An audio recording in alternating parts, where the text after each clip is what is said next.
और अब कुछ खबरें तिजारती दुनिया से। कौमी असम्बली की कायमा कमेटी बराए खजाना के इजलास को हुकूमत की जानिब से आगाह किया गया है कि पाकिस्तान में क्रिप्टो करेंसी पर पाबंदी है। वज़ीर आज़म के एग्जीक्यूटिव ऑर्डर पर क्रिप्टो कौंसिल तश्कील दी गई है। डॉक्टर नफीसा शाह की ज़ेर सदारत कौमी असम्बली की कायमा कमेटी बराए खजाना का इजलास हुआ। शर्मिला फारूकी ने सवाल उठाया कि पाकिस्तान क्रिप्टो करेंसी को मनी लॉन्ड्रिंग से कैसे बचाया जाएगा।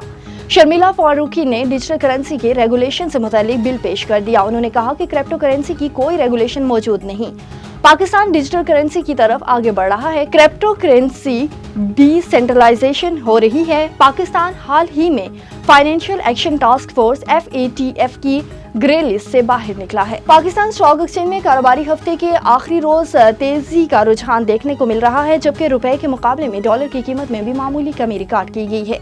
जुमे को स्टॉक मार्केट में कारोबार का मुस्बत आगाज हुआ। कारोबार शुरू होते ही 100 इंडेक्स में 283 पॉइंट्स का इजाफा हुआ, जिससे इंडेक्स 1,19,255 पॉइंट्स पर ट्रेड करते हुए देखा गया।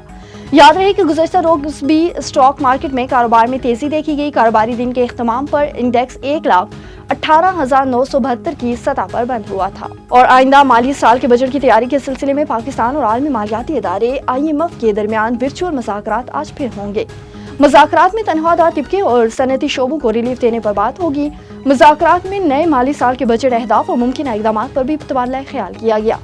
वफाकी सेक्रेटरी खजाना ने कहा है कि नए माली साल का बजट 10 जून को ही पेश किया जाएगा। कौमी इक़्तिसादी कौंसिल के इजलास की तारीख में रद्दोबदल किया जा सकता है।